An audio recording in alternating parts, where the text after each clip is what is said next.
Good morning, everybody. My name is Don Daniel, founder of Pill Method International, a better way to eliminate debt.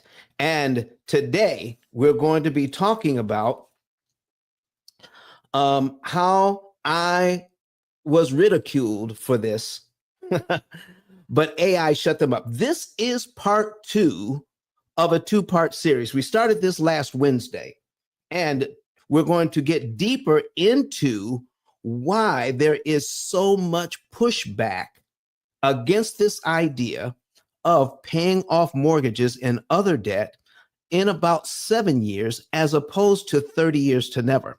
What are the banks doing? What is the financial system doing to keep us in debt forever?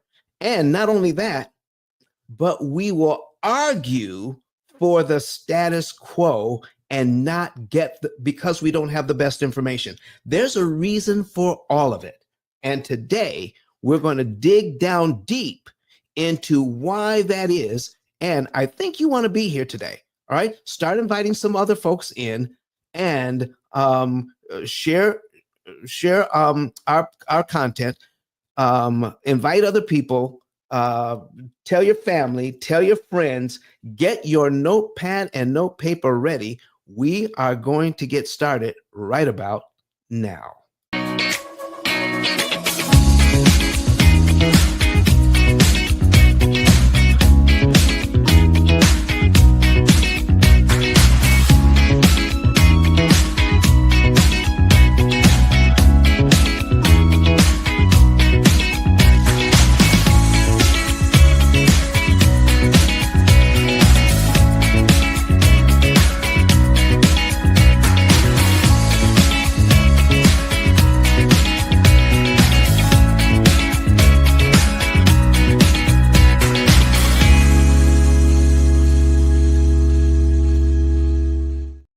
All right, ladies and gentlemen, let's go ahead and get started.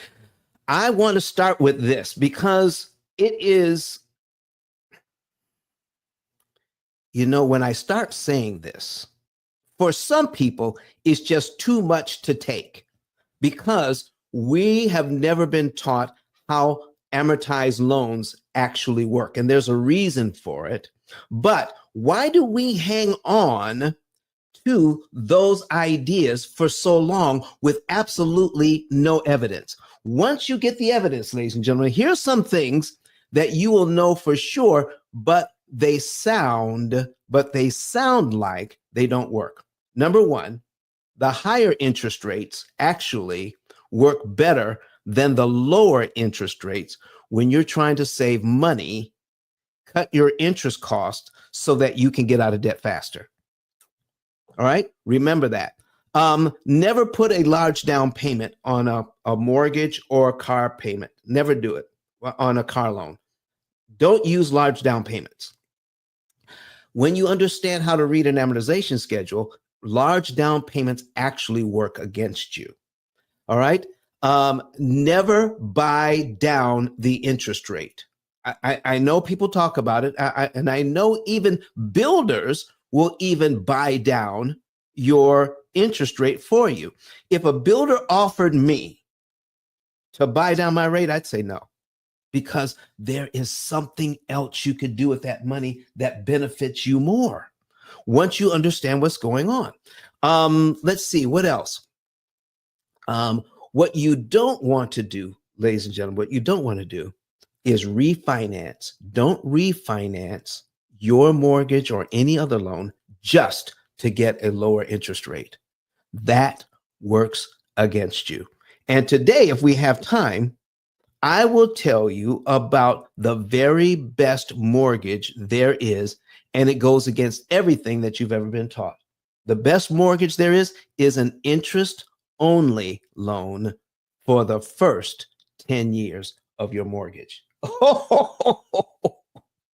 Wait until you hear everything that an interest-only loan actually offers you.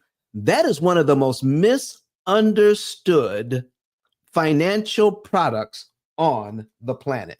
Oh my gosh. So if you're here in Clubhouse, raise your hand. If you're watching me online, Go ahead and tell me where you're from. Let's start with that.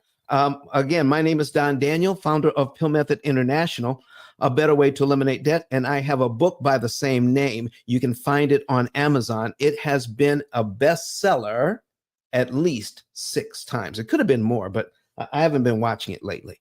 So please go ahead and follow us on all of our social media. You can go to ice10k.com or CEO Don, ceodon.com or ice10k.com, and follow us on all of our social media there. All right.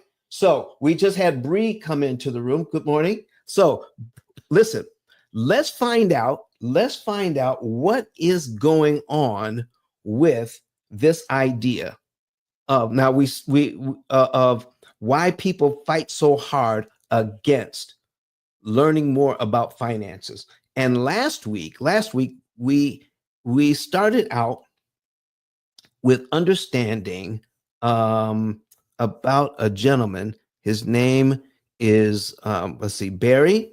Let's see, what's Barry's last name? Because this is, let me pull up my notes here so that we can go over this right. All right, let's see here. There we go. All right, now I need you to think about this, okay?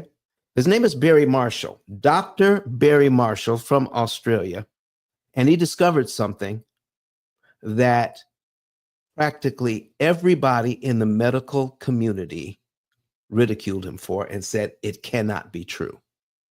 He discovered what really causes ulcers. When most people, come on up, okay, Rainey.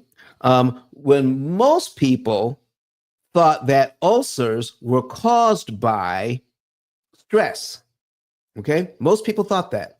He discovered that ulcers were caused by, watch this, a bacteria. And the thinking, the medical thinking at the time, good morning, Rainey, how are you? I'm well, thank you. Excuse me. Am I pronouncing your name correctly? Yeah, it's rainy, not sunny. I love it. I love it, Rainey. Okay, so Barry Marshall was ridiculed by the medical community for this one thing. It was believed that no bacteria could live in stomach acid. And that's why he was ridiculed. No one anywhere in the world believed him. I mean, he went to conference and wrote papers, and he went to conference after conference after conference, and he was ridiculed. I need you to read that story. So, and I put the link in last week. So I want to get that link for you guys so that you can read this story for yourselves. So let me pull that up. I'll pull up that article for you. There it is. And copy the link. There we go. And let's see if it copied just fine. And we're going to put you, there it is. Okay. And I'm going to put it online as well. Okay. There we go. This link is to an article about Barry Marshall. And it tells a story about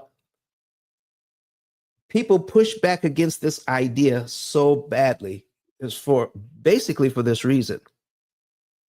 The way to cure an ulcer before Barry Marshall was surgery. Yeah, they would repair the stomach lining through surgery and fix the ulcer, only to have the ulcer return. And people were suffering and even dying from this when they didn't have to. I mean, Barry said, listen, all we need is an antibiotic. We don't need surgery. And listen, they laughed him to scorn. I'm just telling you. So what did he do? he actually mixed up some of the what they call H. pylori, Helicobacter pylori. That's the bacteria. He mixed it up and drank it. And when he drank it, he gave himself an ulcer. And then they documented everything and cured himself with an antibiotic. Now, this was in the late 70s and early 80s. But do you realize he didn't win a Nobel Prize for this until 2005?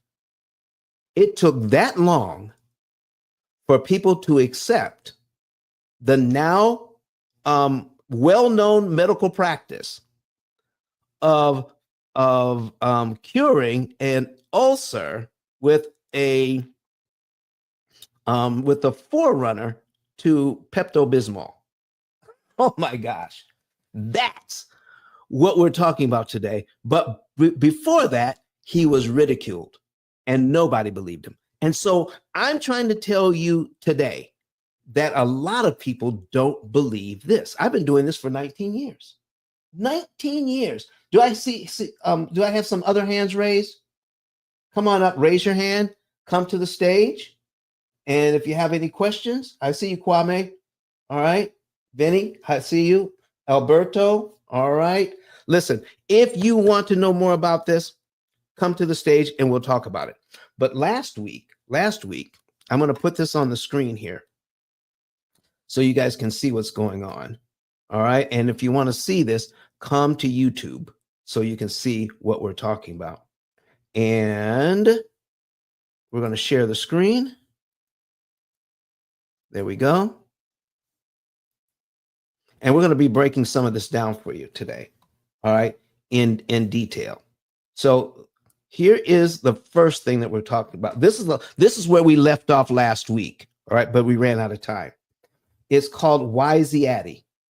These are concepts that that these phrases were coined by behavioral economists. And when you study economics and psychology together, it's called behavioral economics. So when you this is one of the things that they discovered. Wysiati, it stands for what you see is all there is. How many times have you met, how many people have you run into that will fiercely defend the point that they have from their point of view? And from their point of view, ladies and gentlemen, they are exactly right. But they don't know what they don't know. And they're saying here, now, what is it? It assumes information currently available is all that matters or exists. And it ignores hidden or missing variables in complex decisions. When it comes to your debt, when it comes to finances, they are very, and I mean very complex. We have been conditioned to think that they are simple, like to pay off a mortgage or a credit card or any other debt. We've been told just pay more. That's all you have to do, just pay more. But what we are doing, ladies and gentlemen, our whole goal is not to pay the debt off faster. It never has been. But we haven't been told that. So what do you mean, Don? Isn't the idea of paying off the debt, you want to pay it off as fast as you can?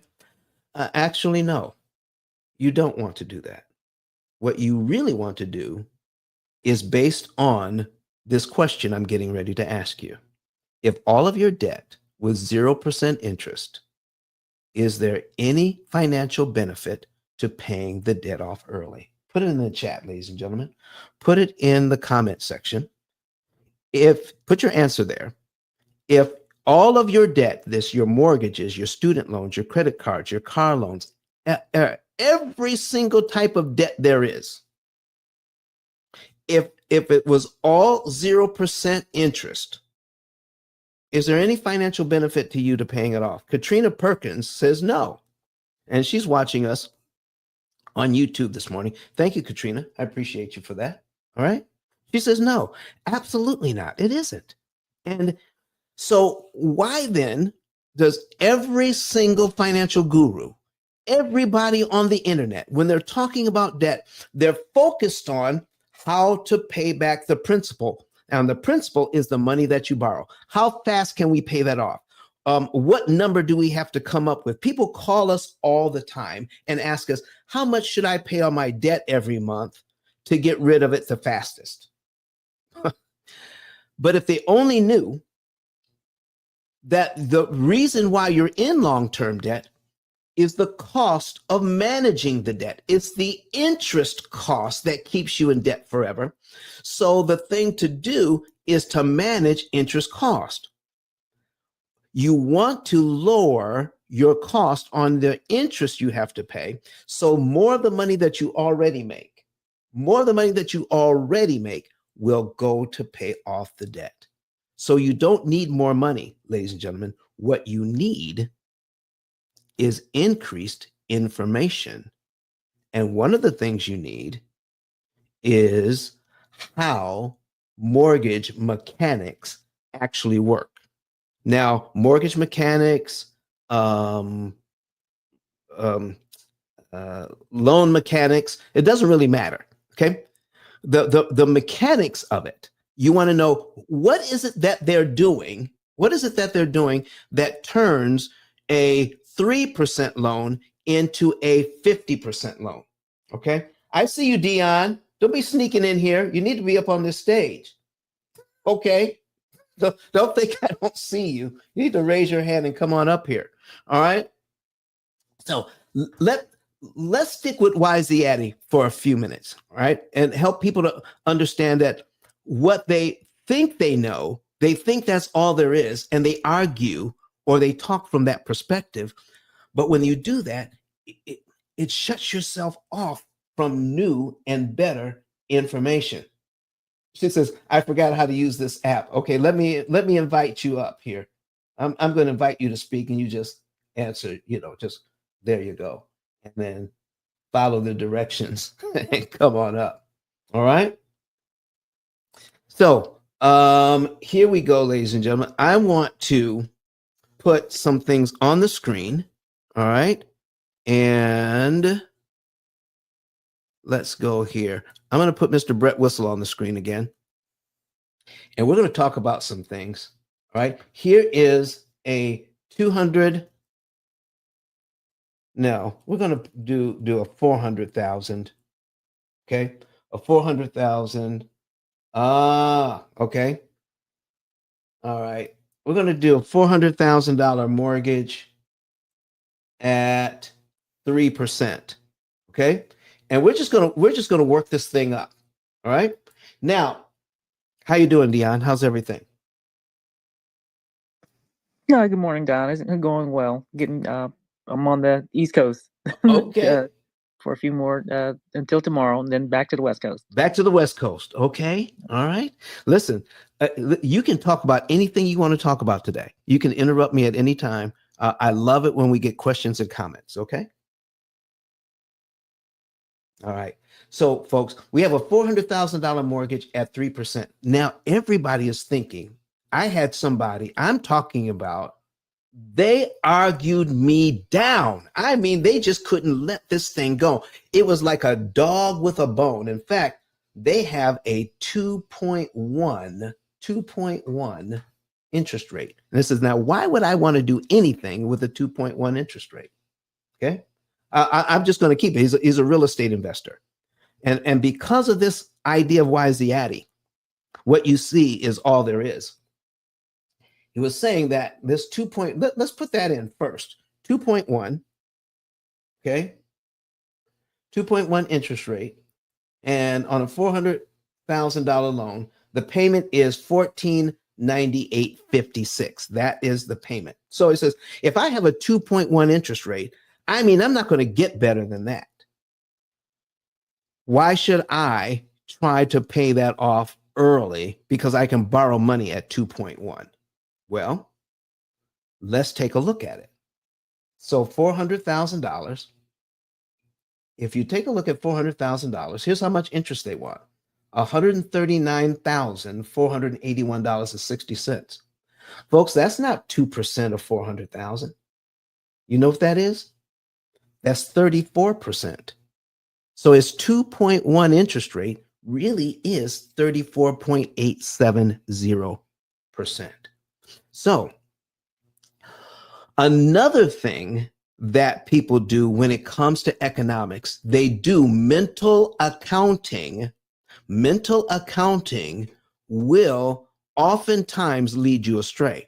They're doing mental accounting and saying, if I have 2.1, but if I invest my money, I can make 10%, 15%, and sometimes even 20% on my money. Why would I, if I could borrow money at 2%, why would I ever do anything with that? I can take my money and make more money with it than I could save by doing that. Okay.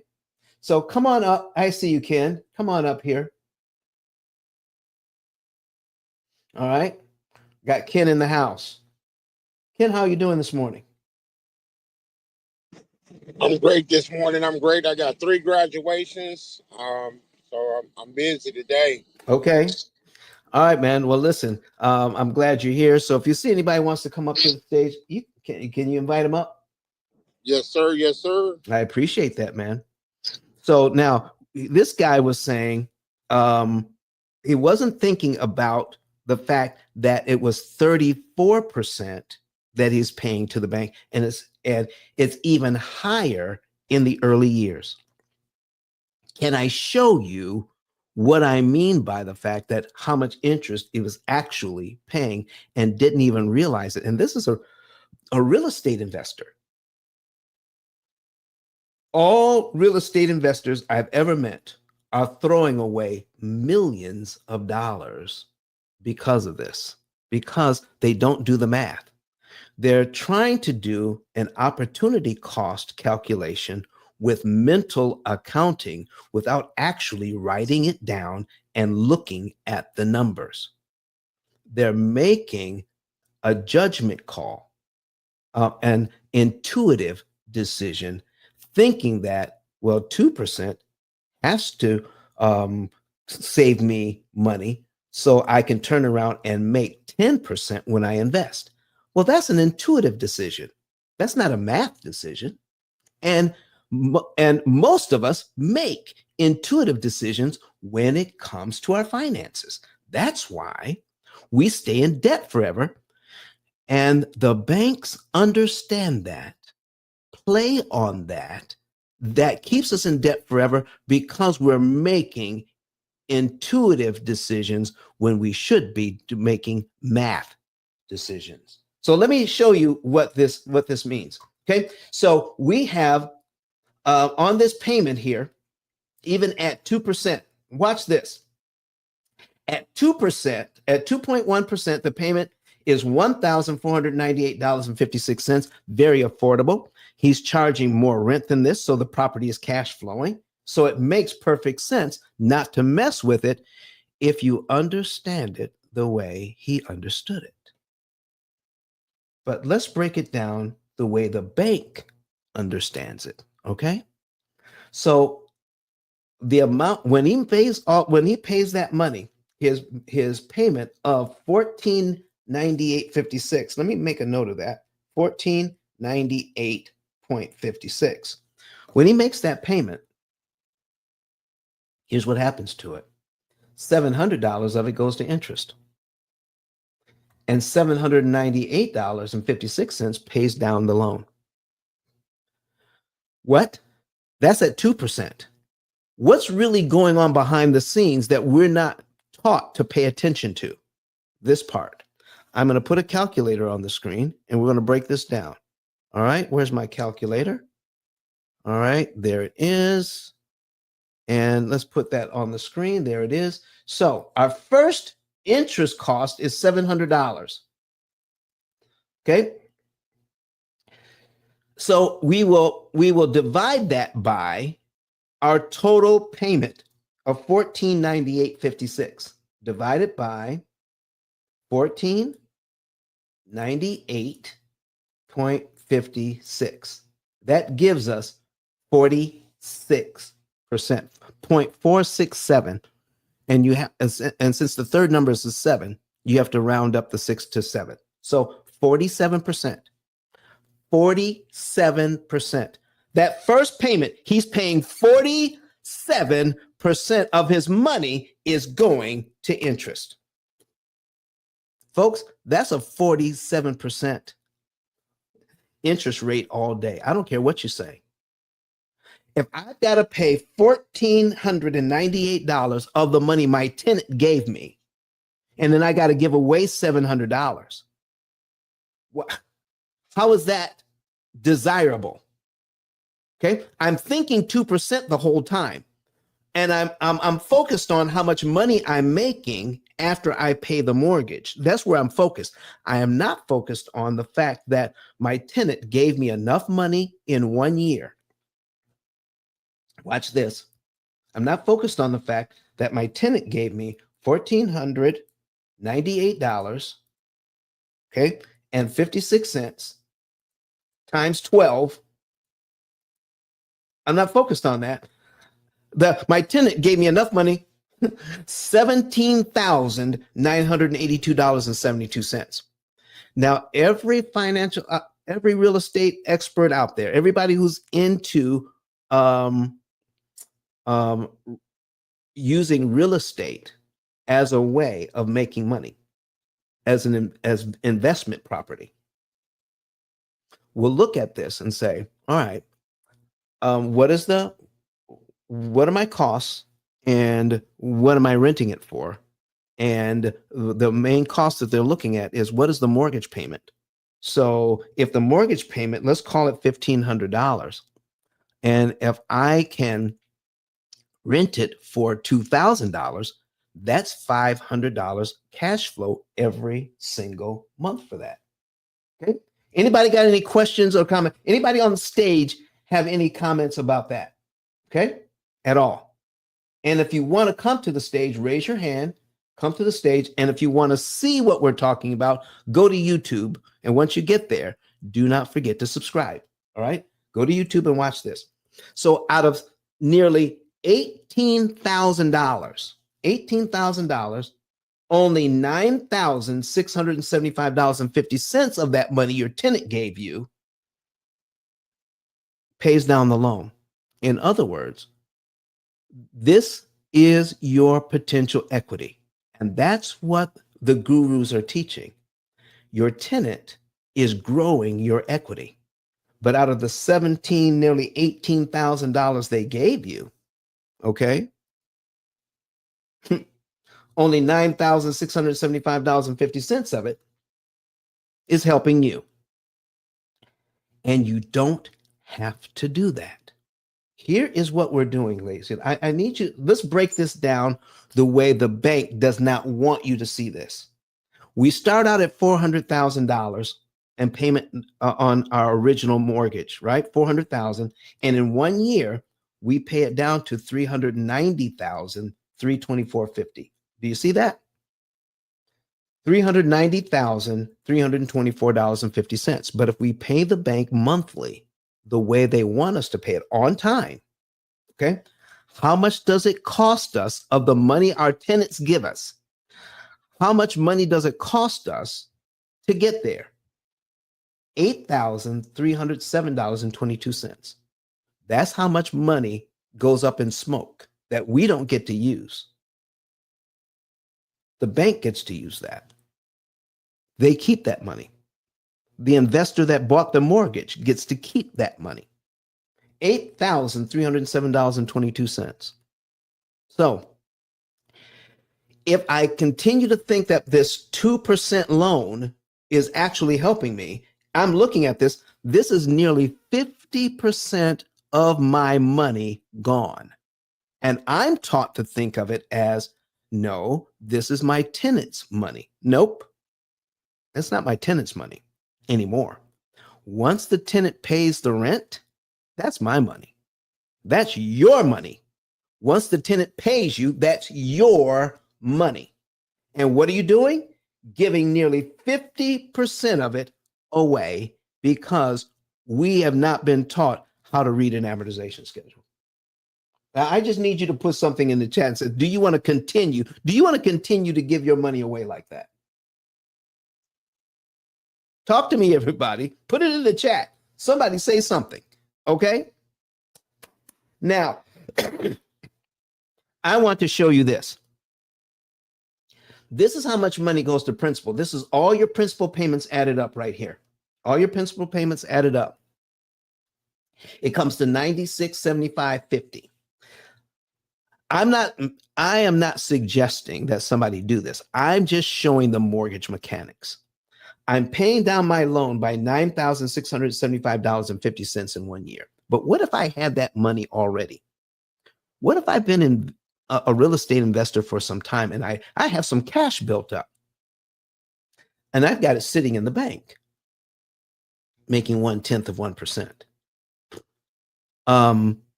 But if I have this money, could I give this money, $9,675.50?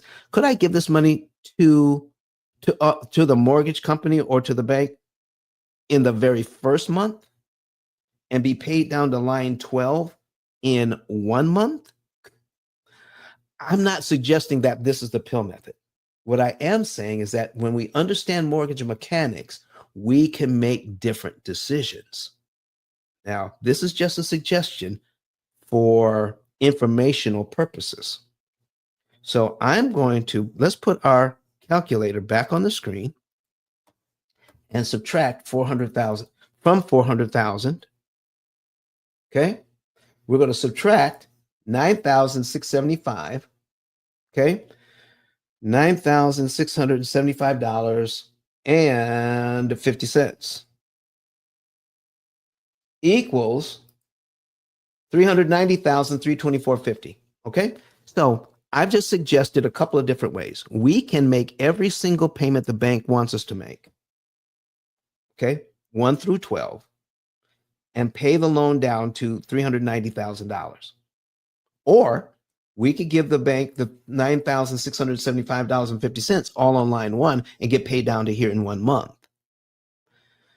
My question is, if it's possible to get to the same point. Now, the idea is to pay off the loan, is to pay down the loan. If I can get here in 1 month, that means I skip all the interest payments between line 2 and line 12 that I never have to pay. So my question to you is, if I can give the bank the same amount of money and pay interest of $700 instead of $8,307.22, can anybody who is a real estate investor or even a homeowner with this loan, can anybody justify why we should give away $8,300 just to pay the loan down by $9,675, just to get down to line 12 on our amortization schedule? If we had this money available, if we had the money available, does it make sense to pay the bank $8,300 interest when we could have paid them $700 interest? Does that, I just need you all to start thinking about why the banks have conditioned us to think this way. All right. So now let's take a look at this. Let's take a look at this next point. Okay. Status quo bias.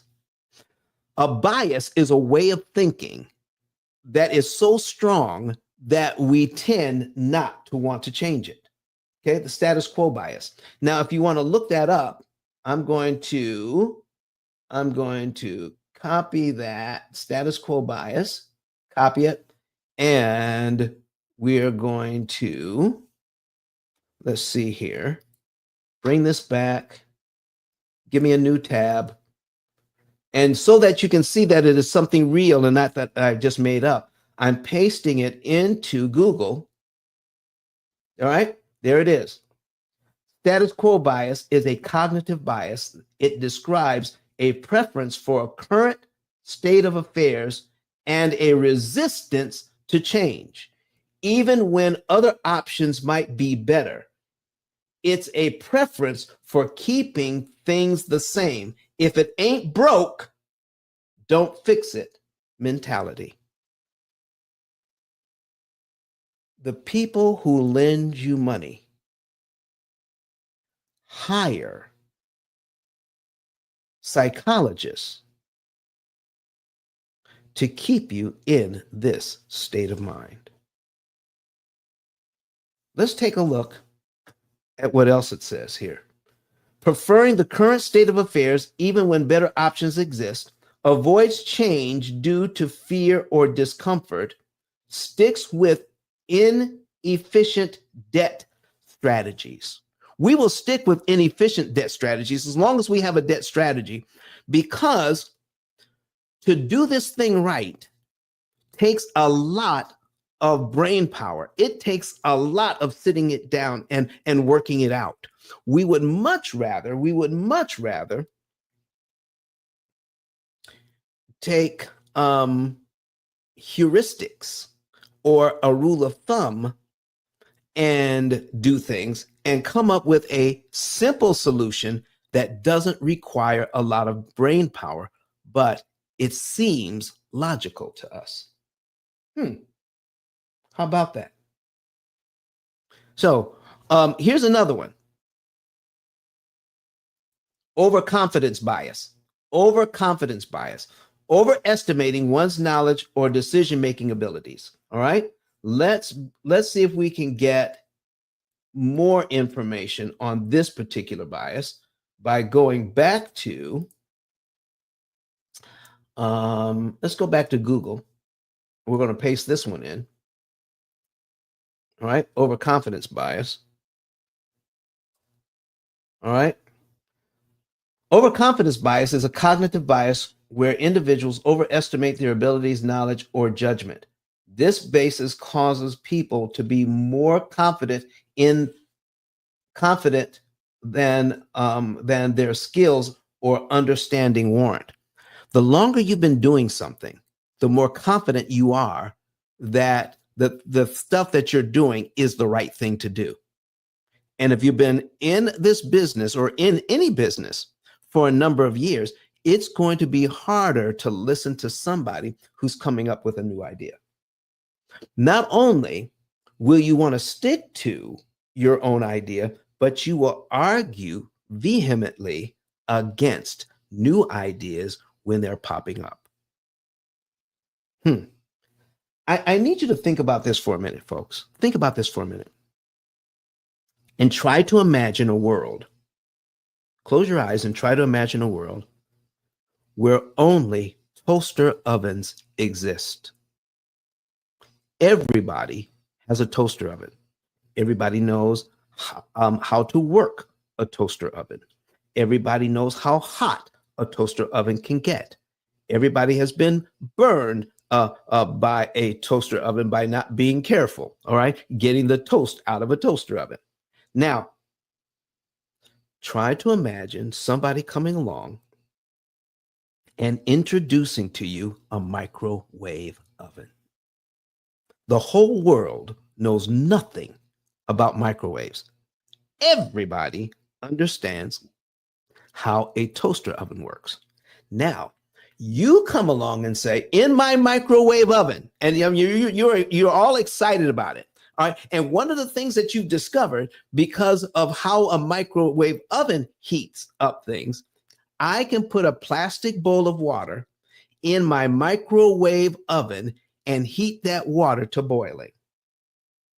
Now, you know it to be true because you've done it. You have an idea of how microwave technology works. But now you're trying to help people to change their minds about a new technology and add, not try to replace the toaster oven.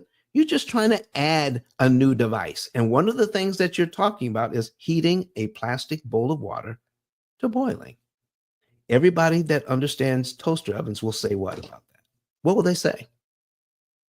It cannot be done. It is impossible because the plastic bowl will melt in any type of oven that I've ever seen in my entire life. Do you see where that bias can get us? It cannot work. Bacteria cannot live in stomach acid. That's what Barry Marshall was told. This cannot work this way because of the information that I currently have. Folks, does that make, are you seeing what banking is doing to us by causing us to think this way? And they call it, it's not anchoring. What do they call it? Hold on, I've got some other notes here. Priming. They prime us with the education. They prime us with the advertising to think a certain way about our money.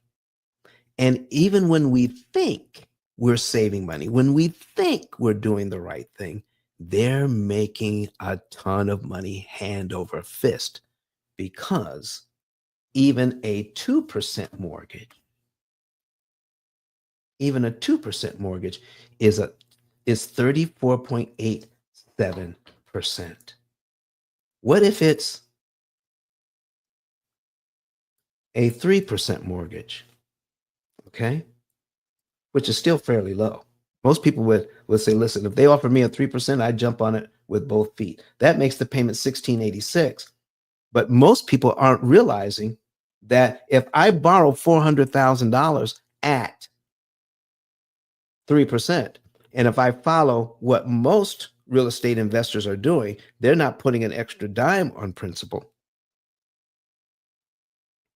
That means $207,111 goes to interest. That is over half. That's 51.778%. All 3% mortgages are 51% mortgages, and we're not taught to think of it that way. All right? Let's go to 4%.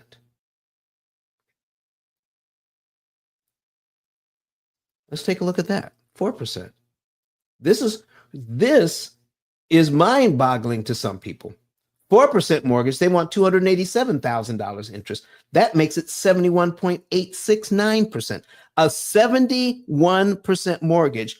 You see, when they're doing their math, okay, they're saying they're trying to equate a 4% mortgage with a 10 or 15% return on their money. If I can get 10 or they're equating 10 or 15% compounded interest with 4% amortized interest. And when you amortize it, it becomes 71.869%. And in the early months, it's even more than that.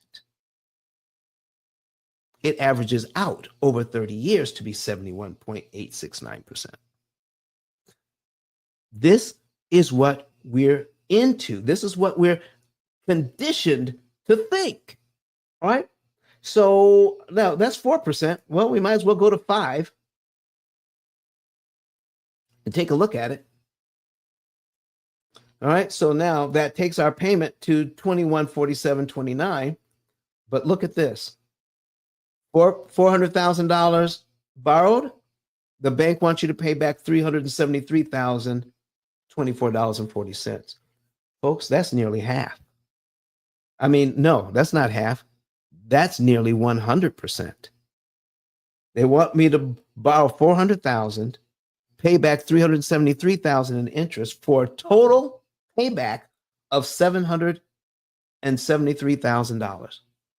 Folks, if you have a 5% loan, do you want to buy one house for you and one house for the bank, giving them over $373,000 interest on a $400,000 loan, and all the while you're thinking it's 5%, when in actuality it's 93.256%. That's what we're conditioned to think. Well, we're going to do two more. Now we're looking at 6%. Okay. Uh-oh, I clicked the wrong thing. 6%. There it is. $2,398.20. That's what $400,000 is at 6%. Here's how much interest they want, $463,000. Actually, now they want more interest than we borrowed in principal for a total payback of $863,000. Folks, that's 115.838%. Not even payday loans charge that. But somebody with perfect credit is doing this. Somebody who has perfect credit and they're a real estate investor who has been told that you don't need to do anything to this loan. They're paying 115% interest and they're not even realizing it, and they don't have to. You don't have to do this. But we're conditioned to do it. And not only that, we're conditioned to argue against the change. How about that? Okay, let's do one more because that's where we are now. We are at 7% interest. 7% interest. Take this payment out, $2,300. Now the payment is $2,661.21. On a $400,000 loan, the bank wants $558,000. That makes it 139.5%. Does anybody want to pay 139.5% interest on a loan? But they will pay 7 because we're conditioned to think 7. If that's the prevailing interest rate, and we're either investing or we're buying a home for ourselves. If that's what's being offered, we'll buy it. And then we're taught to think about it a certain way. Now, how many people are looking at this? How many people are looking at this? And they're conditioned to think that 7 or 6 or 8% is a high interest rate and therefore undesirable. A high interest rate is undesirable. How many have been taught to think that? Because listen, I hear it on the news all the time. The higher the interest rate, and everybody is moaning and groaning. But I need you to think about this right now. If you have a high interest rate and you can afford the payment, you're better off there than you are at the lower interest rate if you understand mortgage mechanics. If you understand mortgage mechanics, you're better off at the higher rate than you are at the lower rate. Why is that? Because you want to lower your principal payment, not your interest rate. One more time, you want to lower your principal payment, not your interest rate, because of what we've been taught. Let's start here. We're going to go all the way back to our 2% mortgage. All right, let me get rid of some of this advertising here. Okay, our 2% mortgage, and I need you to see the principal payment. The principal payment is $798.56. Because of how the loan is calculated, if you want to make every single payment, then you want the lowest interest rate available. But if you're trying to save interest, that means you want to give the bank money where it makes it impossible for them to charge you interest. That is the idea of interest cancellation. How can I give the bank back the money that I borrowed and make it impossible for them to charge me interest. Here's some of the mortgage mechanics. This is still not the P.I.L.L method, but it helps us to understand how mortgages work, all right? The mechanics behind it. If I have my mortgage payment here and I prepay the principal on line 2, which is $799.96, that's at 2%. I do not have to pay the $698.60 worth of interest to pay my loan down to here. I immediately jump to line 3. Okay. But if I make my regular mortgage payment and give them an extra $799.96, I completely wipe out all of this interest. If I prepay something less, I will wipe out part of this interest, which will still be okay. All right. Wiping out interest is wiping out interest. It's going to be good. But if I want to wipe out a whole interest payment, I got to come up with an additional $799.96. In other words, the more interest I save, the faster I'm out of debt. The more interest I pay, the longer I stay in debt. So if my amortization schedule makes my principal payment larger, my money does less work for me in saving interest. Does that make sense? Watch. If I'm looking at wiping out interest, let's take a whole year's worth. Because all the principal payments here, all right, add up to $9,675.50. If I prepay this, it knocks off 1 year. I could prepay $9,600 and knock off 1 year. But what if I could pay less than that to knock off 1 year? Would that be advantageous? If I could pay less than $9,600 at one time and kill 1 whole year off my mortgage, if I could pay less, would that be better? All right, put it in the chat. Okay, if you're watching me online, all right, say something about that. All right, if you're here in Clubhouse, say something about that. So let's take a look. Let's take a look at the 3% loan. Okay, when we take a look at the 3% loan, I need you to see this. My principal payment just dropped down to $686, $688. Compare that with the 2.1% loan, where my principal payment is $798, $799. To get rid of line 2, I got to come up with $799.96, almost $800. But when I raise the interest rate to 3%, now I can come up with $688 to do the same thing. When I lower the principal payment, I can kill more debt faster when I lower the principal payment. And to lower the principal payment, I have a higher interest rate. Okay? Tisha Cole says, she's watching this. Okay?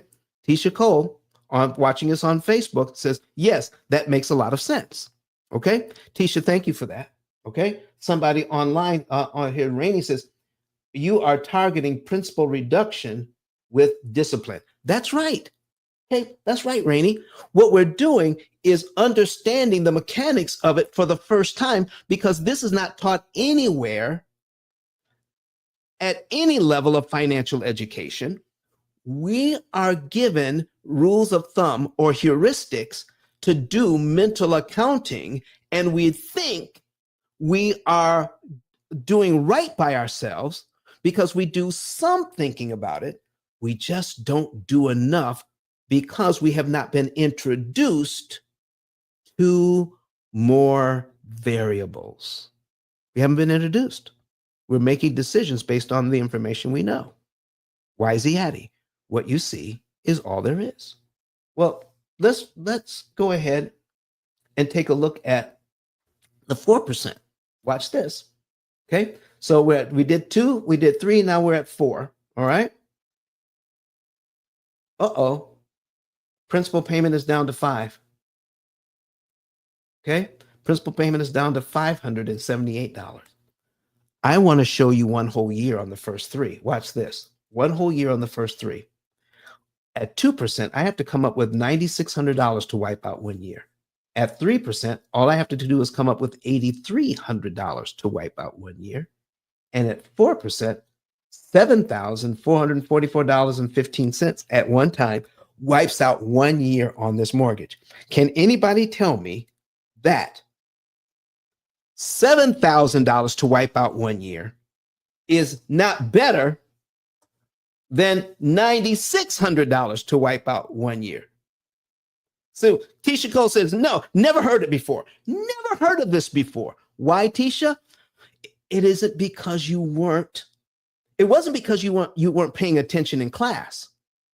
Tisha, there was no class on this. The most ubiquitous financial tool on the planet is the interest-bearing loan, or the loan that creates interest for the investor or the bank.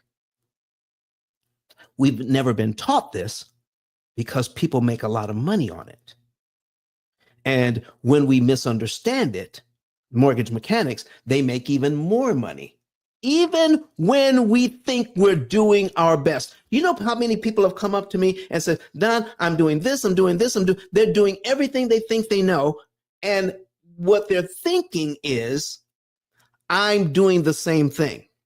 And I'm here to tell you, ladies and gentlemen, at the P.I.L.L method, everything you know, we're doing the exact opposite on everything you already know.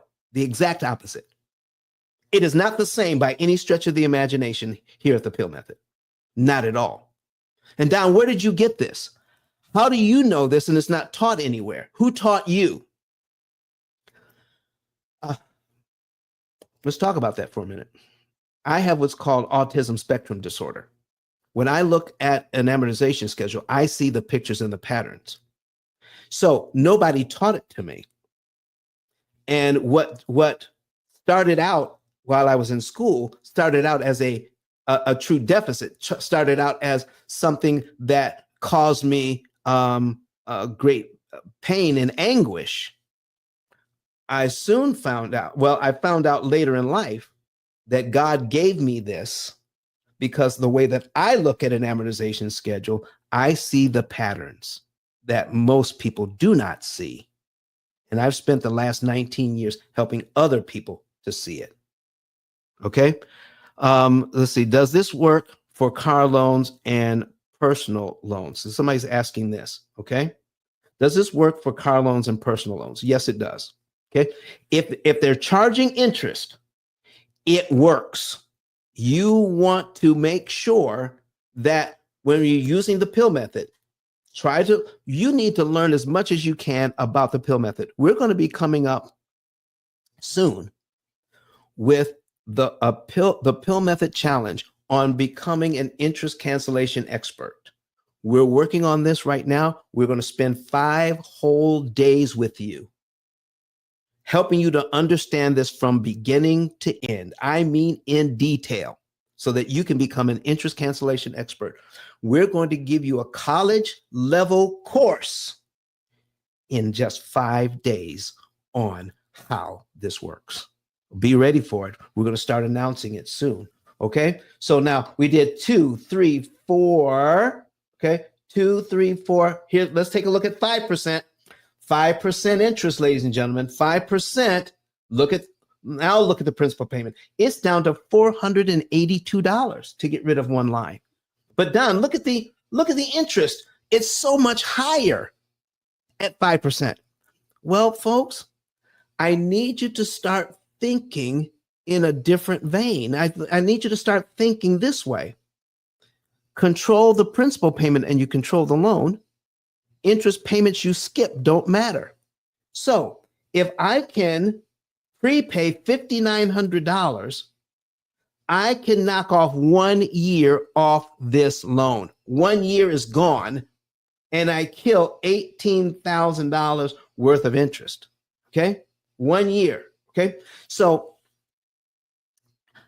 even when I'm attacking the loan aggressively, will I pay a little bit more interest in the beginning? Yes, I will. But when it's all said and done, will I have saved more interest and more time at the higher interest rate and at the lower than at the lower rate? If I am strategic in paying off my debt, is there a way to focus on paying the right amount at the right time? And folks, we've been here 1 hour. And so I need to take a break right quick. Watch this video for me while we take a break here. All right. And I thank you for being here. You are watching the P.I.L.L Method podcast. I'm your host, Don Daniel, and we are the better way to eliminate debt. And today we are going over how and why I was ridiculed for this and how AI shut them up. All right. So watch this video and we'll be right back. How many want to know how to pay off all of your debt in an average of 7 to 9 years? You can do all of this without refinancing, without change to your budget, without sacrificing lifestyle. Me and my husband do the P.I.L.L method, and last year we were able to pay down $33,000 on our mortgage without feeling like we were poor. We still did tons of entertaining things and enjoyed our family. You don't have to eat beans and rice every day. You don't have to cut up your credit cards. You don't have to drive a 30-year-old car. You don't have to sell pizzas at night to pay off your mortgage. All you need to do is pay the bank less interest. That's what we're talking about today.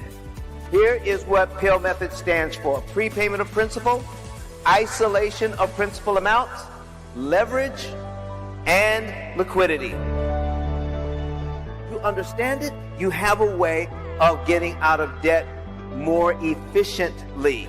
The interest rate you're quoted is not the interest rate you pay. You think you're buying a $500,000 home. The true cost of that home is what?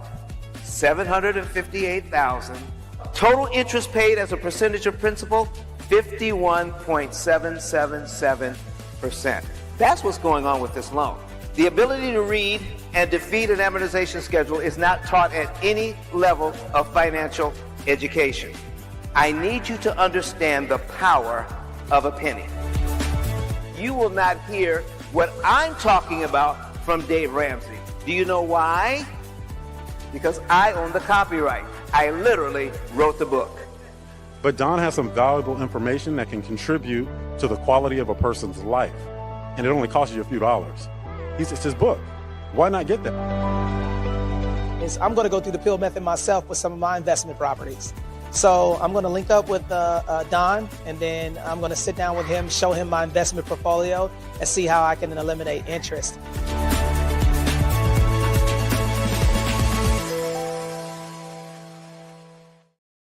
All right, folks, we're back. If you will go to ice10k.com, ice10k.com, that will bring you to my digital business card. And listen, you can go down to where it says get a savings and earnings report. Click on that button and it will take you to this page. How would you like to know the month, day, and year you could be debt free? How would you like to get your hands on a cloud-based computing platform that acts like a financial GPS that tells you exactly how much to pay, when to pay with your current budget, so that you can pay 75 to 80% less interest than you need to pay. Cut off 75 to 80% of that interest, and therefore more of your money goes to principal. If you'd like to know the month, day, and year you could be debt free by not having to make more money, but by paying less interest, go to ice10k.com and click on that button that says get a savings and earnings report today. All right, so we're back, ladies and gentlemen, we're back. So we've already done 2, 3, 4, 5. Now we're going to 6%, 6%, ladies and gentlemen. All right, look at this, $463,000 in interest, but look at my principal payment, $400, $400. It only takes $4,900 at 6% to knock out 1 year on this loan. Has anybody ever pointed that out to you before? $4,900 paid one time kills 1 year on this loan and saves you a whole ton of interest. And at 7%, oh my gosh, 7%, look at this. 327,000 for, let's see, is this 7%? Let me take a look. Yep, 7% interest, $4,063. At 6% is $4,900. At 7% is $4,063. Pays down 1 year on this loan. Can I show you something absolutely ridiculous? Absolutely ridiculous.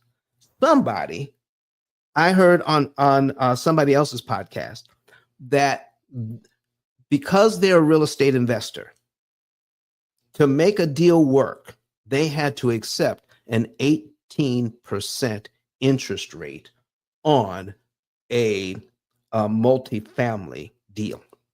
They got a multifamily deal, got a great deal on it, but they had to accept 18% to make it work. Now, it's still cash flow, but they were distressed about an 18% loan. Can I show you what they had to go through? So we're going to bring this up. Brett Whistle again. Come on, Brett. Talk to me. Okay. $200,000 on this multifamily. Great deal on it at 18%. I need you to look at this for 30 years. I need you, based on what you've learned so far. This is what being open to new information can do for you. You don't see things the same way. Once you see it, you can't unsee it. So when it comes to this, ladies and gentlemen, don't try to explain this to people. Okay, you're going to get the same resistance that I received. You're going to get the same resistance that Barry Marshall received with such radical and new information.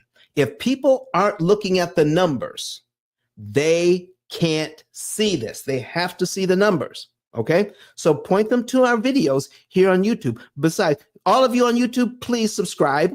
All right. And click that notification bell, because every time we come back here, we want to give you brand new and good information. This is a real estate investor. And once I got this information, I did another show on this to show them you're probably not in such a bad situation after all. And they were thinking they need to refinance out of this. You tell me if they need to refinance out of this or not, if it's already cash flowing. All right, here's the payment, $3,014.17 on a multifamily, and they are making money. All right, they're already making money because it's, I can't remember if it's a 4-unit or a 6-unit, but they were charging enough rent to more than cover this mortgage payment. But I need to show you how the payment breaks down. And I need you to think to yourself, let's get rid of this advertising. I need you to think to yourself, what's going on here? What in the world is going on here? Can you see what's going on at this 18% loan? And if you don't know how to read this, would this distress you? Listen, if you're new to the room here on Clubhouse, you need to go to YouTube right now, look up P.I.L.L method, or click the link at the top of the page. You need to see this. All right. I need everybody to comment on this right here. What do you see now that you couldn't see at the top of this show? What are you looking at? Your eyes are not drawn to the interest rate or the interest payment. Your eyes are drawn to the teeny tiny principal payment and you're asking yourself, is it true that if I make this mortgage payment here on line 1, all I have to do is come up with $14.38 to eliminate line 2 on this mortgage schedule, and I jump immediately to line 3? You better believe it. Does that mean if I pay my mortgage on line 1 and I give the bank the next 3 principal payments, $14.38, 1460 and 1482, I eliminate 3 mortgage payments I never have to make, and I eliminate nearly $9,000 in interest I never have to pay with oh my gosh, with about 45 bucks. 45 bucks saves me nearly $9,000 on this thing. Or are you looking at one whole year on this where $184.79 prepaid up front on line 1 knocks off a whole year on this mortgage? Or are you scrolling down? If you're using Brett Whistle here, B-R-E-T, the guy's name is B-R-E-T-W-H-I-S-S-E-L. This isn't my program. This is a teaching tool that I use. It's an online calculator, but it gives you information that other amortization schedules don't give you. 2 years prepaid, $405. 3 years prepaid, $669. $985, less than $1,000 knocks off 4 years off this mortgage and saves $143,000 in interest you never have to pay. That, my friends, is amazing, and that is mind-boggling, and that is why some people hang on to old information, because this information isn't just slightly different. It is exceptionally different. It is a lot different. It is so different, it boggles the mind. That's why listen, Katrina, I'm with you. Katrina says, wow, look at this. Nobody ever pointed this out before. Can you imagine somebody getting equity at a much lower cost and knocking off this loan years and years and years faster because they have a high interest rate rather than a lower one, because they've learned now how to read an amortization schedule, and they don't have to fall subject to biases, okay? Like the Dunning-Kruger effect. The Dunning-Kruger effect works like this, ladies and gentlemen. Low-skill individuals overestimating their talent or competence, okay? They ignores complexity and assumes simplicity. We assume that these mortgages are simple. We assume that all we have to do is pay more, and assumes they don't need help with loans. The Dunning-Kruger effect. Well, listen, does it really mean that? Let's look it up. Let's look it up. Dunning-Kruger effect, so that you don't think that I'm making up these terms, okay? Let's put this in here, the Dunning-Kruger effect, all right? So we're going to paste it and do that, all right? Let's look it up. The Dunning-Kruger effect, a cognitive bias where individuals with low competence in a specific area tend to overestimate their abilities, while those with high competence may underestimate their true abilities. This effect, named after psychologists David Dunning and Justin Kruger, highlights a disconnect between self-perception and actual competence. We believe with this Dunning-Kruger effect, because we do something for a long time, or we've been studying it, even subject matter experts like Dave Ramsey or Susie Orman will shut themselves off to newer information based on the fact that they've been doing this a number of years and there's nothing else to learn. What about that? The Dunning-Kruger effect. There are banking institutions that hire psychologists to anchor us here so that we will not think that there's anything new under the sun. And there's definitely is something new under the sun. That's the Dunning-Kruger effect, ladies and gentlemen. Let's take a look at number 5 here. Confirmation bias. Have you heard of confirmation bias? Confirmation bias means that we look for evidence that confirms what we already believe to be true. So have you had those people who look and they ignore all other evidence, but they highlight the evidence that says, this is what I believe. All right. I'm confirming what I already believe.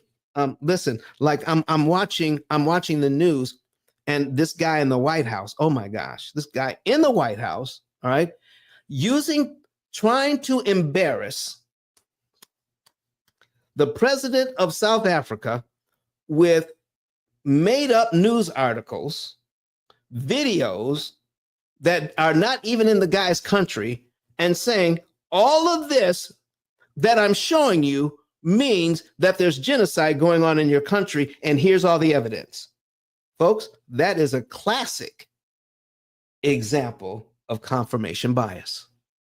Do you know anybody that does that? They said, here's all the evidence I was able to find that proves what I'm saying is true. And they ignore all other evidence. Okay? It's favoring information that supports existing beliefs. You already have the belief. So now I'm only going to look for or accept information that supports that belief. Searches only for validating data, disregards interest-saving data or tools. How about that? Well, this is, I'm set this up for the P.I.L.L method, of course. Of course. Okay. All right. Now, what about belief preservation? Let me take a look at this. Belief preservation. All right. Let's take a look at this. All right. 6. All right. Oh man. I've got 13 of these. But we only had 6. Okay. Belief. Let me copy that. All right. Copy it. All right. Let me put this in and see if we can come up with the right information, because it cut it off. I need you to see this. Okay. And return. Okay. These are the results for belief perseverance. Clinging to beliefs even after they've been disproved. Clinging to beliefs after they've been disproved. Resist changing opinions even with new facts. Keeps refinancing or overpaying unknowingly. How about that? Keeps refinancing or overpaying unknowingly. Belief preservation, belief perseverance, rather. Belief perseverance. Clinging to something even though there is overwhelming proof that we need to change. Folks, this, more than anything, is what we have to deal with. The described behavior is an example of belief perseverance, a cognitive bias where individuals hold on to their initial beliefs even when presented with contradictory evidence. This can lead to a clinging to disproven beliefs, resisting new facts, and potentially making decisions that are not in one's best interest, such as unknowingly overpaying or refinancing. What about that, ladies and gentlemen? What about that? Are we going to continue to hang on to stuff that doesn't work in our favor only because we've not been taught the right way? Oh my gosh. All right, so listen. I think I've spent a good amount of time here, but I promise to show you the benefit of an interest-only loan once you understand this, because we're going to go over some of the benefits of a new mindset and what it can mean for you. Okay, so let me see. I think I have an article here Let me see if I can find it. Interest only.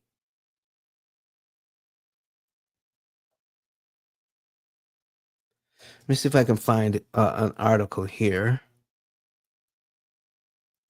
on the interest only mortgage. All right, there it is. Here's a link. Okay. Now, I told you before that if you understand interest only mortgages, it is probably the very best mortgage there is. I'm going to bring up a whole new window here. Okay. And we're going to put this link in. And let me see if you recognize this bank. Okay. Chase Bank. What is an interest only mortgage? So that you don't think you've got to go to some obscure bank to get one. Most banks offer this, but most people misunderstand it. So they're not really putting it front and center when it comes to their advertising. But let's take a look at it, okay? How interest only works, okay? An interest only loan works like this. They're usually variable rate mortgages, okay, or an ARM. They're usually variable rate, and the payment term is usually around 10 years, where you can pay interest only on a mortgage. So let's take a look at it step by step. All right. So I'm going to bring up Brett Whistle again. We're going to use our $400,000 mortgage again. Okay. Our $400,000 mortgage. We're going to do 6.5% this time. All right. There we go. Now let's take a look at the interest only payment. Interest only is $2,166.67. That is the interest only payment. Okay. That means that is the minimum payment you can make. It doesn't mean it's the only payment you can make. Interest only does not mean you can only pay interest. What it does mean is that your minimum payment is interest. Now, let's take a look at this thing. All right. So why get an interest only mortgage? If you're interested in keeping your month-to-month housing costs low, an interest only loan may be a good option. All right. If you're interested in keeping your monthly payment low, that could be a good option for you.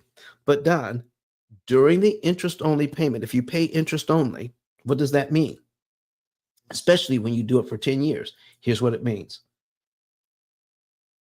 If you only pay interest for the first 10 years on this loan, okay, you will pay, let me go down to line 120. Okay. There it is, first 10 years. You will pay $242,000 in interest on this loan, and you'll still owe $400,000. That's what it could mean, but that's not what it should mean. You could do that, but you don't have to do that. Here's what's great about an interest-only loan. Your payment is a minimum payment of interest only. So instead of $25, $28, $27, you could pay $21, $66, $67, but that doesn't prevent you from putting money on principal anyway. So think about it this way, folks. If your interest-only payment is based on how much you owe, but you start putting money on principal early, will you not lower the amount that you owe? If you lower the amount that you owe and you're doing interest-only payments as a minimum payment, will that affect what your payment will be after you prepay? If you put money on principal, will that lower how much you owe? If it does, it will lower how much your minimum payment will be. This is the ultimate in control over cash flow, ladies and gentlemen. The ultimate control over cash flow, paying principal when you want to and make it impossible for the bank to charge you interest. Okay, watch this. Here's what I mean. Here's what I mean. It's about taking control of your amortization schedule. Okay, Rainey, there you are. Okay, that's what Rainey says. It's about taking control of your amortization schedule. You are exactly right. Okay, so now what if I decide instead of just paying the interest only payment, I'm going to give them $4,400, and this is my new mortgage amount. It's not $400,000. I owe now $395,000. Okay, let me show you how that works. Okay, they're taking. In fact, it's going to be easier if I do this. Okay, I'm going to change this to 6%. Okay, because the math works out better. Okay, watch this. At 6%, the payment is $2,398. The interest only payment is $2,000. Do you see that? You can pay $2,000, all right, but it's based on $400,000. If I, in the first year, give the bank, I can give them $4,900 up front. Apply that to principal. I'm going to make my regular mortgage payment and give them an extra $4,900. So I'm paid down to here. So my new mortgage payment is based on this amount, not the $400,000. And here's how they figure it out. Okay. Let's bring up my calculator. They take 6%. Okay. This is how the bank does it.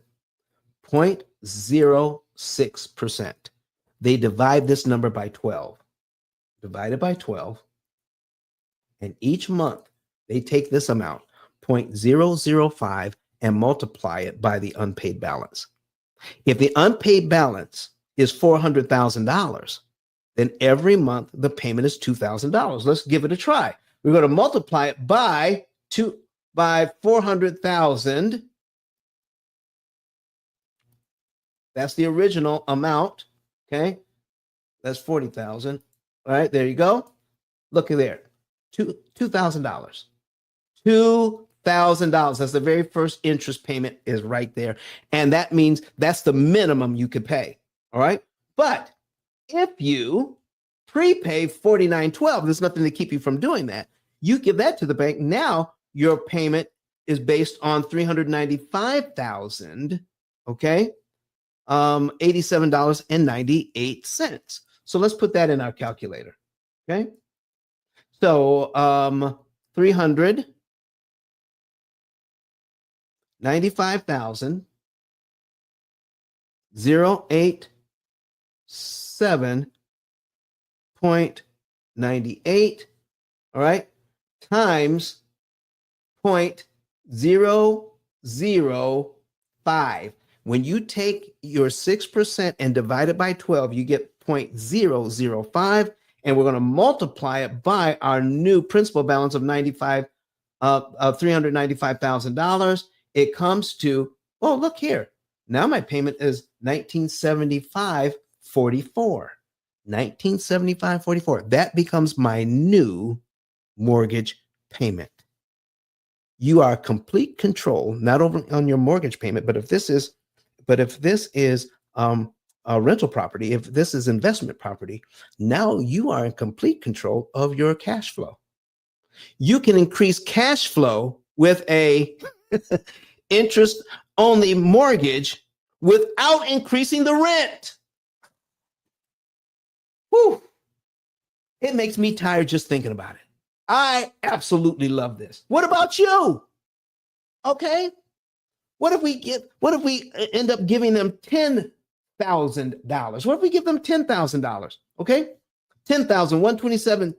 And that brings our payment down to 389,000. Let's do that. Okay. 389,000 is our new balance. 389,873. Okay. Times 0.005. Our new mortgage payment would be $1,949 instead of $2,000. And we're getting equity. Now, in our program, most mortgages pay off in an average of 7 to 9 years. If this is a real estate investment property and you wanted to pay it off and your interest only period is a whole 10 years, is it conceivable that using our process that you could literally be done you could pay it all off within the 10-year frame? And that way, all your mortgage, all your rent payments are cash flow. None of the money goes to the mortgage. $0. What about that? Is that a possibility? Is that something you can consider? It's not something that I'm advocating. It's just we need more options instead of giving all of this money away to the bank. It shouldn't cost, in 2 years, it shouldn't cost $47,000 just to pay the mortgage down by $10,000. That is $57,000 all day. Why should we have to pay out $57,000 of our hard-earned money just to pay the mortgage down by 10 grand? Why should we? When we could pay a lot less interest. Okay, folks, listen, I need you to also take a look at this. Now, we've been here an hour and 31 minutes, okay? But I need to go over some other notes here that I have, okay? So let me see here. Let's see here. Why your mortgage, okay. Building equity. Building equity. All right, let's talk about it. By prepaying, okay, here's what it costs for your equity here. If you don't know what's really happening, here's what's happening. It costs $2,000 if you pay it the bank's way. It costs $2,000 to get $398.20 worth of equity. True or not true? True or not true? And the next month, to get $400 in additional equity, it will cost you $1,998 and a penny to get that equity. True or not true? How about building? Is there a way to build equity for free? I'm going to take a drink of water while you're thinking about it. Is there a way to build equity for free? You better know that it is. Okay. If I make a payment here, let's call it January, and then I take February's principal payment and prepay it, all of this money goes to principal. I'm paid down to here in 1 month. I skip over line 2 and go immediately to line 3. So I get to skip over this $1,998 and a penny and never have to pay it. My whole mortgage interest cost has been reduced by nearly $2,000 for giving them the $400 early. If I pay this money when the bank is not expecting it, I get the equity for free. If I give them the $4,900 early, okay, if I get the $4,900 early, I get most of this equity for free because all I have to do is pay and I'll save $21,000 in interest. I'll only pay $2,000 in interest instead of the $23,000 in interest that the bank wants. That's a $21,888.84 worth of interest savings by giving them that money up front. Why not get your equity for free? So, if you're a real estate investor, especially a newer real estate investor, you may not be interested in paying off this loan ever. Or at least in the first few years you're into real estate investing. Here's why. Because if it's possible to pay it off in 7 to 9 years, how quickly can you grow your equity to be able to cash out refi so that you can take cash out to buy more property, to put down payments on more property? You can cash out refi 10 to 15 years sooner using P.I.L.L method methodology, using our opportunity cost calculator that optimizes your interest savings. Now, optimize interest savings means this: you can save the maximum amount of interest for every dollar you put on principal, not just some interest. Okay? Meaning, if you could save $6 in interest for every dollar, why would you want to save 3? 3 is a savings. That's a 300% return on your money. But if you could save $6 for every dollar, that would be better. That's a 600% return on your money. Why would you ever want to receive? Why would you ever want to get the least amount of interest savings with the same amount of money when you can get the most amount of interest savings for the right amount of money? And when you pay the right amount of money based on how much money you have to work with, here's what's happening. Our mindset is that I need to pay a lot more to pay the loan off early, when our mindset should be, if I'm optimizing, if I'm getting the biggest bang for my buck, I want to pay the least amount of money that I have available to get the biggest savings per dollar. That's how we do everything else. When we buy gasoline, we want to spend the least amount of our money so that we can get the best gas mileage. Okay? When I go to the grocery store, I want to come out with as many carts of groceries as I can for the dollar that I have to spend. Okay? That's what we're talking about, folks. I want to get more for less. But when it comes to mortgages, we're taught, or any other loan, we want to throw as much money at it as we can. And when we do that, we're actually saving less per dollar. Well, Don, don't I pay the loan off faster? Yeah, you do. It's faster than doing nothing. But why do you not want to throw as much money at this loan as possible? Here's why. The more money you throw at this loan, if you put too much on, you violate the law of diminished return. What does that mean?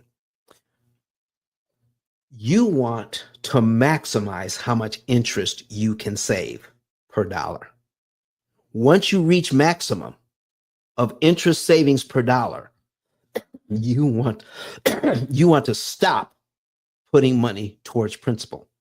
Okay, watch this. In the beginning, on this loan, it takes about $400 to kill nearly $2,000 in interest. But the deeper you get into this loan,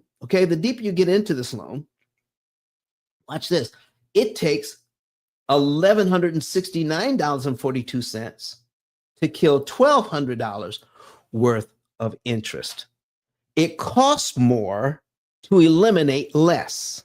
The bankers know that. So even though you're trying your best to pay off this loan faster, here's what you're not doing.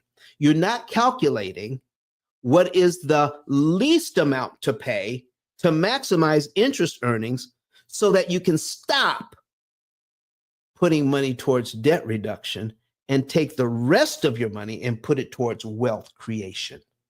One more time. Stop putting money towards debt reduction once you've reached maximum savings, and take the rest of the money and put it towards wealth creation in some sort of investment. I got a guy here in Huntsville. He uses our program, and he's paying off his mortgage. I mean, he's making a lot more money now. And when he puts all that money into the program says you can be out of debt on the last $263,000 that you owe us. That's what the bank says, that you owe the bank. All right. Last $263,000, he can have it paid off in 3.5 years and only pay $16,000 more interest to do that. He was very excited about the prospect. I told him he's paying off the mortgage too fast and he's not paying enough interest. Totally shocked him. Why not? Why not do that? I said, well, let's tell the program this. We put the because the program will allow you to make changes in it. So tell the program you're making $2,000 a month less. He did, and he got new results. Now he's going to be out of debt in 6.5 years, not 3.5. He's going to pay $20,000 in interest and not 16. He says, why would I do that? I'm paying more interest and I'm taking 6.5 years to get out of debt, not 3.5. I said, well, what would you have to do to get out of debt in 3.5? He says, I would have to put that $2,000 a month back in for 3.5 years. I said, he says, yeah. I said, let's count it up. Let's count the cost. 3 years, that's 36 months. And another half year, that's 6 more months. That's 42 months. 42 months times $2,000 a month going towards debt reduction. That's 84 grand. And remember from the top of the show, our goal is not to pay the loan off fast, it's to pay it off cheap. So how much interest are you saving by doing that? He can pay off, if he stays where I told him to stay, he's going to pay $20,000 in interest. To do what he wants to do, he's going to pay $16,000 in interest, which means he's got to give the bank an extra $84,000 towards debt reduction just to save $4,000 in interest. Now you tell me, ladies and gentlemen, is it worth to pay 84 grand just to save $4,000 in interest? Or should he be taking his 84 grand and investing it somewhere else? There's a point at which you need to stop prepaying any loan and take that money and invest it. Who's going to help you to figure all of that out and when, especially if you have several loans? The average family has 13 different debts. The average family is paying 35 to 39% of their take-home pay on interest alone. What is the right amount to pay? Which is the right loan to pay it to? Which is now we're getting into looking at all of the loans, looking at all of the interest rates, looking at all the payment dates, looking at all the money you have available, and finding out how computers figure all of this out. Computers don't move dollars, they move pennies. 1 penny on every loan, on every day, on every month to figure out what your maximum interest savings can be per dollar until it stops at the right amount of pennies. That's how computers work, ladies and gentlemen. So if you have, we're going to make this abundantly clear and then I've got to go. Okay.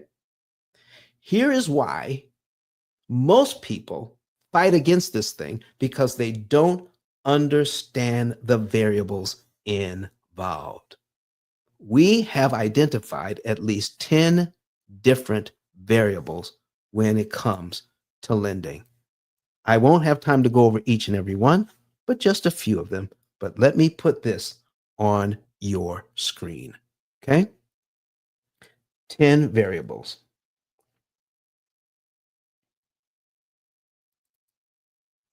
There it is, P.I.L.L Method International.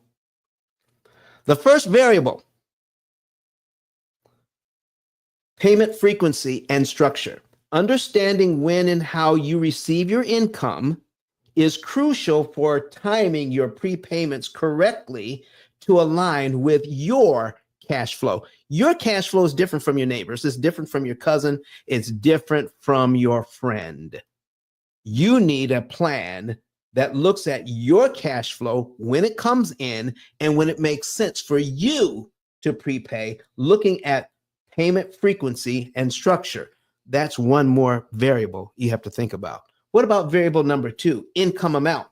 The amount of money you earn dictates how much you can realistically divert towards debt repayment without compromising your financial stability. Some people are paying way too much too early and leave themselves cash poor. Have you seen it? I've seen it. People trying to get out of debt leave themselves cash poor because they're trying to throw all their money at the debt. Dave Ramsey puts you in this mode of thinking. Okay? Income amount. Number 3, loan structure. Now, each loan specific terms. Each loan, if you have 13 different debts, that's 13 different loan structures that need to be studied. We've been told it's simple. Just pay off the smallest one first, or pay the one with the highest interest rate first. But guess what it doesn't take into account? How much each one costs. Figuring out the interest cost on each loan is much more difficult and much more time consuming.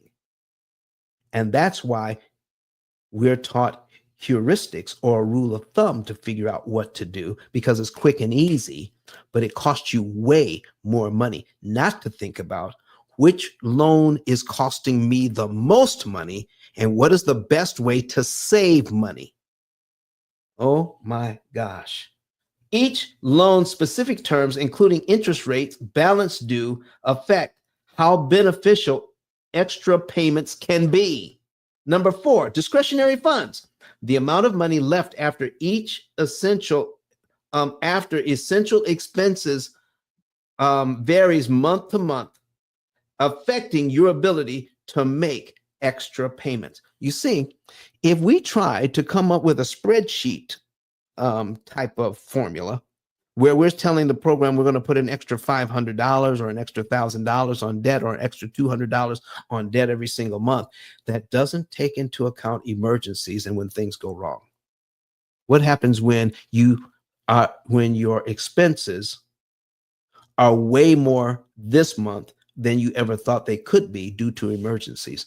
Now you can't put that money on the debt because you don't have it to put on the debt because you spend it for this month.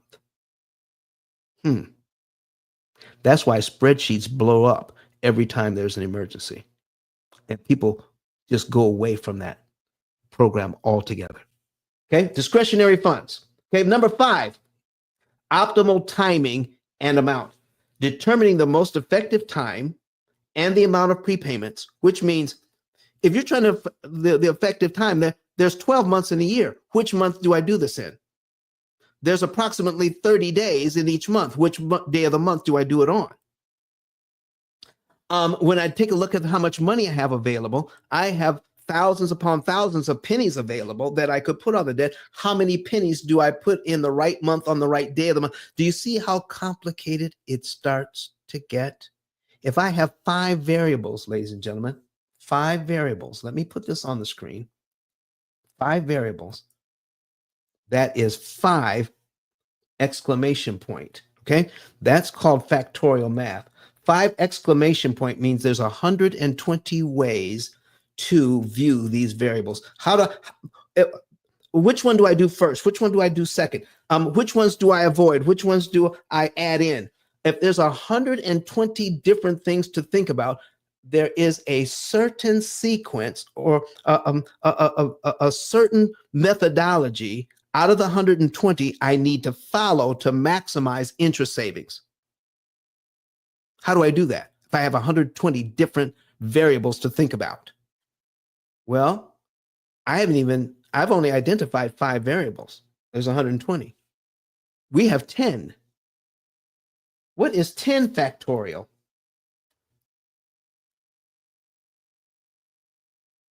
10 exclamation point, 10 factorial, that's 3,628,800 different permutations. 3,628,800. If you had a bookshelf, now I have got a video on this that we're adding to our course that's coming up, our challenge that's coming up, where we're going to be teaching you how to become an interest cancellation expert, how you can understand this. But if you have a bookshelf with 10 books on it, and I'm telling you, your job for the foreseeable future, that's all you have to do, is arrange all of these books in every conceivable position. Book number 1, book number 2, book number 3, all the way to 10. And now let's rearrange the books so they're not in that same order. If you were to arrange these books in every conceivable order, it would be 3,628,800 different configuration of these books. It would take you over 100 years if you worked 8 hours a day to arrange that bookshelf. That's how many different choices there are when it comes to figuring out what is the best way to handle your debt. Everybody is telling you it's simple and it's easy, and all you have to do is this. And every time you don't optimize, the bank makes even more money. I'm going to go through the rest of these, and then we're going to be done for the day, ladies and gentlemen. The number of loans, managing, okay, optimal timing, number of loans, managing multiple loans requires an understanding of how each contributes to your overall financial burden. Prioritizing which loans to pay down first based on factors like interest rate and the principal amount is crucial. 7, tracking interest cost changes. Oh my gosh. When we discovered this one, as you pay down loans, the interest costs dramatically change. Meaning, as I pay down the loan, if I have 10 different loans, and let's say I pick the right one that costs me the most. If I focus on that, I could pay it down so much that it's no longer the most expensive. Should I continue to prepay on that one when it's no longer the most expensive, or should I change to another loan? What a novel idea. If I'm using the debt snowball, ladies and gentlemen, the debt snowball pays down whichever loan I pick, pays down that loan to 0, and then I switch to another loan. Pay that loan down to 0, and then I switch to another loan, and the mortgage is last. If I'm using the debt snowball, like Dave Ramsey says. By doing this, as you pay down loans, the interest costs dramatically change. The P.I.L.L method tracks these changes and adjusts focus from one loan to another, optimizing where your money should go next to maximize interest savings. You shouldn't pay down the loan all the way to 0 before you change to another loan that's more expensive to operate. When you stop to think about it, it only makes sense. If one loan costing you $1,000 a month, okay, shouldn't you, and that's the most expensive, as you're paying down on it, pretty soon it's going to get to $700, $600, $500 a month in interest. What if that $500 a month is less than the one that's costing you $600 or $700 or $800 a month? Shouldn't you change over to that loan? Shouldn't you keep changing according to how much interest each loan is costing you and attack the loans that way? Won't you save more interest if you're doing that? Who has time to try to figure all of that out? 3.6 million different permutations figured out for you in a matter of 2 or 3 seconds tells you exactly what to do and when. Do you see what we're talking about here? Cash management. Number 8, cash management. Balancing the interest saved through loan prepayments with the potential interest earned from investments is crucial. Cash management and investment strategies. We talked about that. How much of your money should go towards debt reduction, and how much of the money that you already have should start going towards wealth creation.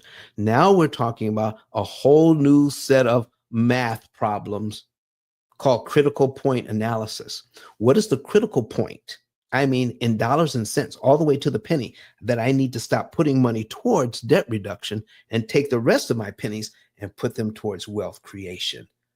What is that magic number? Without an algorithm specifically designed to come up with that number for you, you're going to make mistakes all the time. because we're going to use mental accounting, and mental accounting is not sufficient enough to help us to save the maximum amount of money and to use our money to make money.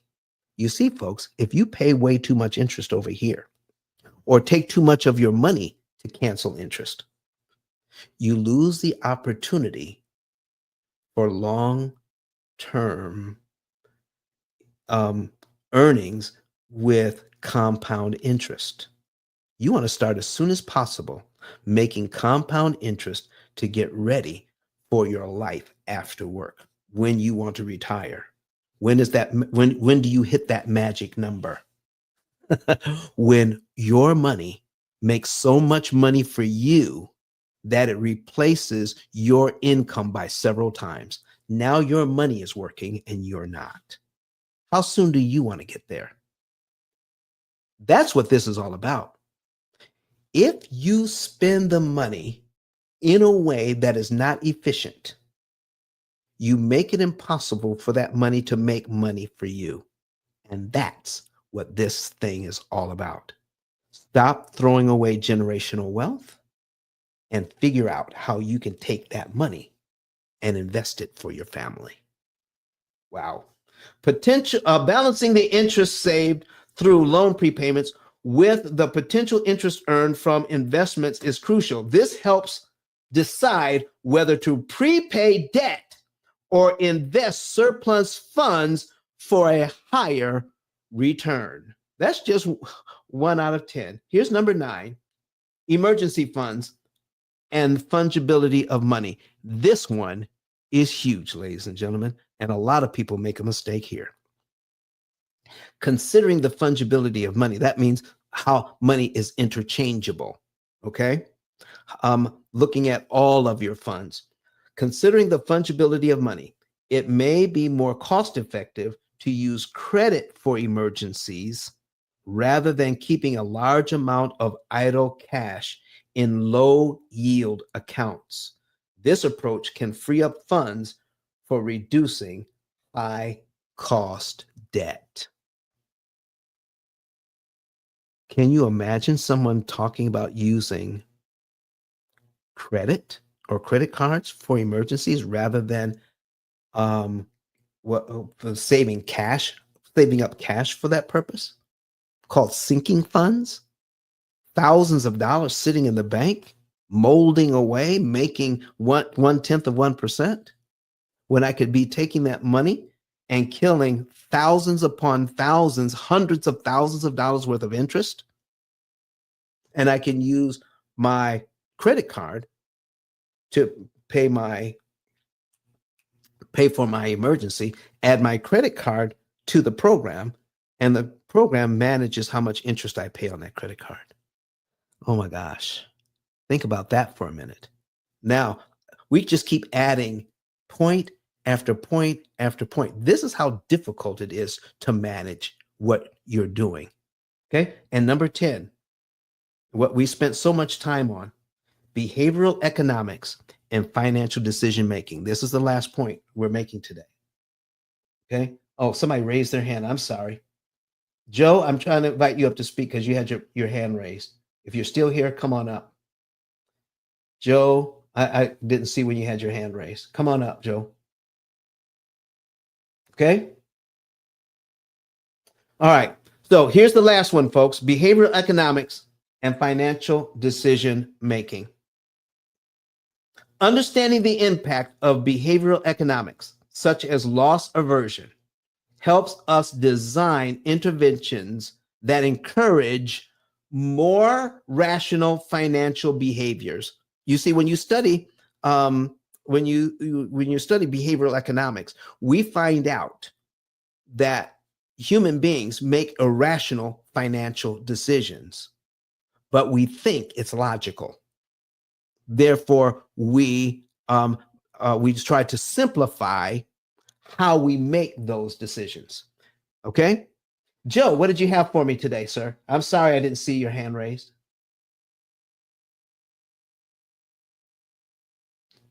Go ahead and hit that mic unmute in the lower right-hand corner. Sorry about that. Yes, Joe. I just want to let you know I'm blind and can't see what you're doing on the screen. Yes. And I just wanted to give you one piece of advice. Yes, sir. When you're reading out the lines for the amortization schedule, Yes. you might tell people what line you're on. And that way, you know, if you can't see what the screen says, they can still follow along. Yes. Like you would say, line 1 is this interest and principal payment, and then you go to, you know, line 5 or whatever. That might help you in your presentation. And then I just wanted to say, you're doing a great job. I love a fellow disabled person getting over on the man. We need more people like you. And yeah, I think it's wonderful, and I'm going to watch more of what you have to say. Joe, that is a great suggestion, and we're going to start implementing that right away. Did you hear that, folks? All right. So when we're doing this presentation, we're going to try very hard to call out which line we're on the amortization schedule. Thank you very much, Joe. Appreciate that. No problem. Okay. All right. So finishing up number 10, ladies and gentlemen. These 10 variables, okay? These 10 variables collectively guide, Joe, if you want mute you. I'm going to mute the mic for you here. Yeah, thank you. Okay, not a problem. All right. Where is it? Speech on. Phone call with plus 1720551. Let me see here. Phone call with plus. Clubhouse. Action. Clubhouse. I got to try to mute everybody. Clubhouse. App switcher. Clubhouse. Action. There's a way to do this. Clubhouse. Dismiss button. Toggle mute button. Remove from. Okay, I don't know how to do this. There you go. Thank you. I appreciate it. All right. All right, Joe, thank you very much for that suggestion. We're finishing up here. These 10 variables collectively guide the development and execution of a tailored financial strategy using the P.I.L.L method, ensuring that every aspect of an individual's financial profile is considered for optimal debt reduction and wealth accumulation. Effectively managing your debt through optimized prepayments isn't as simple as just paying extra when you have spare cash.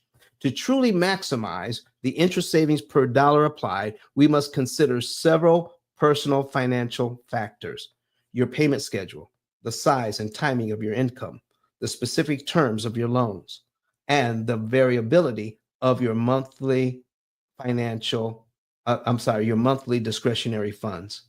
These elements require us to perform detailed factorial math to determine the optimal amount to prepay, the right debt to target, the precise timing of these payments. This isn't just about making extra payments. It's about making strategic payments that are timed perfectly to coincide with your financial cycle, sometimes planning 2 or 3 months in advance to ensure we're capitalizing on the right financial movement. This level of precision helps us avoid the law of diminishing returns, ensuring every dollar you invest in debt repayment works its hardest for you. The P.I.L.L method's AI-powered opportunity cost calculator is specifically designed to navigate these complexities, providing tailored recommendations that align with your unique financial situation, helping you reduce your debt faster and more efficiently than traditional methods. Folks, we're going to take a quick break here, and we're going to come back and wrap it all up. Thank you very much for your time and attention. Here is Dr. Eric Thomas talking about the P.I.L.L method. Listen to me, y'all. But one of his mentees took us through one of their programs, and I paid off my mortgage. But guess what happened?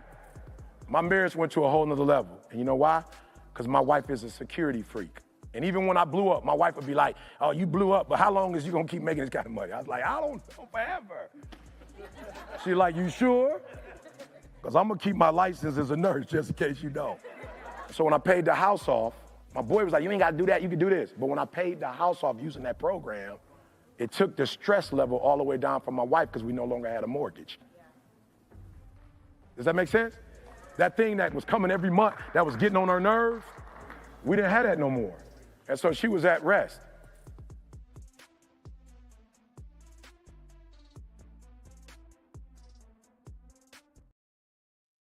All right, ladies and gentlemen, we're out of here. So I want to thank you for spending this time with us today.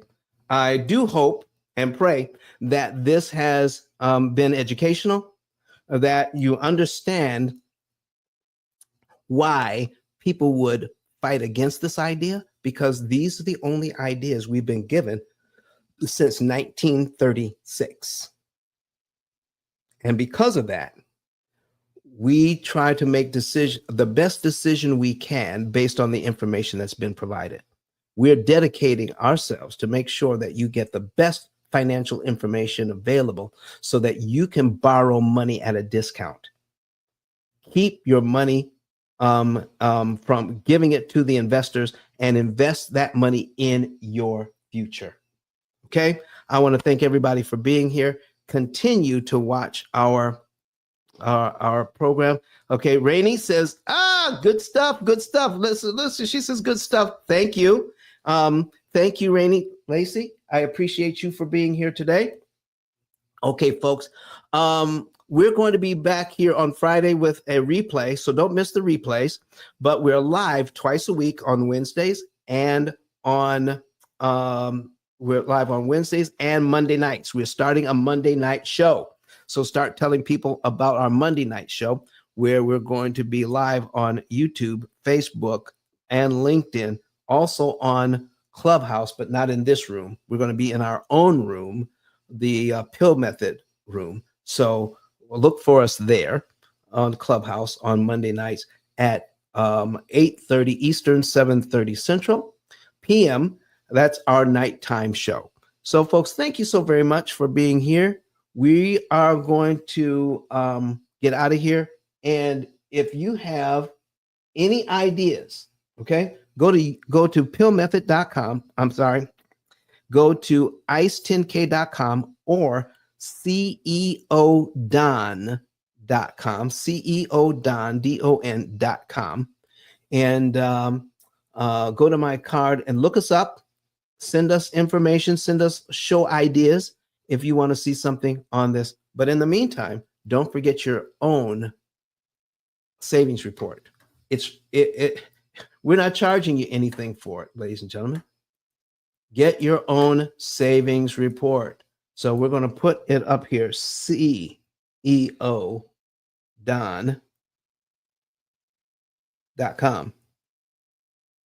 All right. There we go. CEO Don. All right. And scroll down underneath ET's picture and get your own savings and earnings report. And you can know the month, day, and year you could be debt free.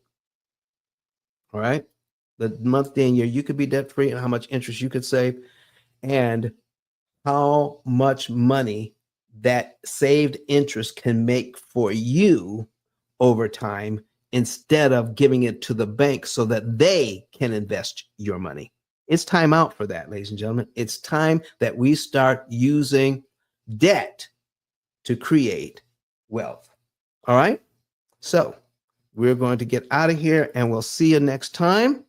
There it is, our outro music. All right. See you next time, everybody. Bye-bye.